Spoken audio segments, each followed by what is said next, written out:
Hey, babe, I'm home. Thank you for calling. No problem. Do you want to call me later, or do you want to go to bed? I'll give you a call later. Okay, for sure. Alright. Okay, love you, babe. Love you too. I'll talk to you in a bit. Okay. Love you, babe. Love you too. Bye-bye. Bye.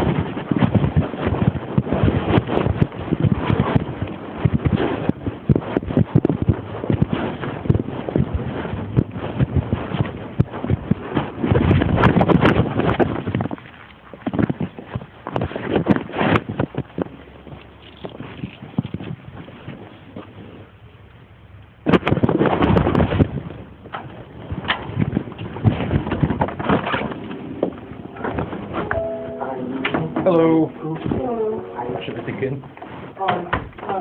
It's a 3-hour-and-a-half meeting, so I'm almost at the 3-hour mark. How are things going? Oh, we're good. Good. Yeah. Read the top. I am. She said, she's having a hell of a time with Grandma. Grandma hasn't gotten down here yet. Grandma threw the phone across the room yesterday when Teresa told her that she continued giving away the good stuff that they could sell for some actual money instead of shipping down her garbage. That Mom was going to get power of attorney over her and just take over everything. Grandma threw her cell phone across the room and told Teresa to fuck you twice. Teresa had to call Bonnie up and have Bonnie step in. Huh. I guess they bought a hot tub 8 months ago for many thousands of dollars and sold it along with the entertainment center to her gardener for $100. But he didn't give her the money. He was going to send a money order to California. And Teresa said, Mother, that means he's not going to pay you for that. You gave that away. That's something we can sell for some real money. You're lucky if you're going to break even here. And she said that in the midst of all of that happening, Michael called her and said that his truck was being repossessed right then and there, and they are both on unemployment and have no money. So Teresa wired him $1,500 to keep his car from getting taken away. She's going to have a nervous breakdown. She's sleeping on the floor. Well, at least they appreciate it. She said that was actually unaware of appreciating it. Hmm?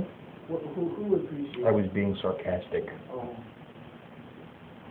Told me that,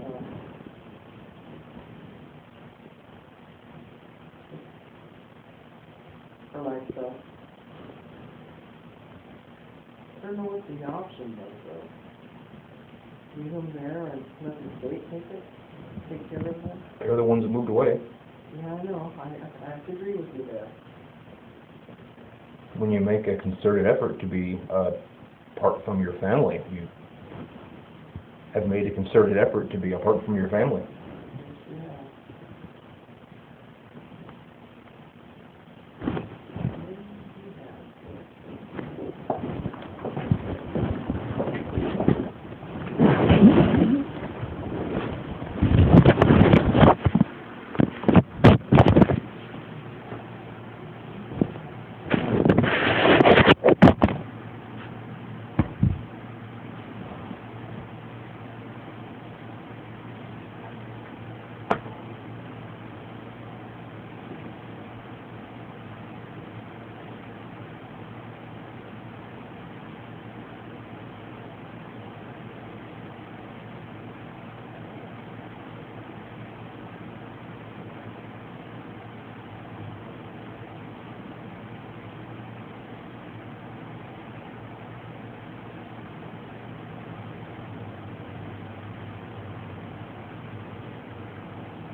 Senodent is a drug for asthma. It increases the risk of death from asthma by several times. Or you take commonly prescribed drugs like the statin drugs. The statin drugs reduce the endogenous production of coenzyme Q10 through a thing called an 11-8 pathway into the bloodstream. That pathway is blocked in order to block cholesterol from getting into the bloodstream, but at the same time it blocks that, it also blocks the introduction of an essential ATP starter, coenzyme Q10, so it causes necessarily myopathy. Ultimately, it can cause myopathy of all the major muscle groups, including the heart. So here you have a drug that's supposed to reduce your risk of a heart attack, and it actually can increase your risk of heart failure. And you know, the poor unsuspecting person at home, he or she doesn't know. They just go by what the doctor prescribes, right? Absolutely. And, you know, many commonly prescribed drugs are very dangerous substances. You take the bisphosphonates. These are things like Boniva and Actonel, drugs that are for osteoporosis or osteopenia. Well, these drugs reduce their osteoclasts and osteoblasts. Osteoclasts, I hope I have this right, osteoclasts tear down, I think, the bone, while osteoclasts build the bone. And this process of tearing down and building bone, which goes on simultaneously all the time, is essential for your bones to be elastic, so you can jump up and down without having your big bones be so rigid as to break. Well, what the drug companies did with the bisphosphonates is create drugs that eliminate the bone tearing down mechanism and preserve the bone mineralization mechanism or building mechanism. Well, you would think that would be good, except for the fact that it causes mineralization on the exterior part of the bone, makes the scans look good, but ends up actually increasing the brittleness of bone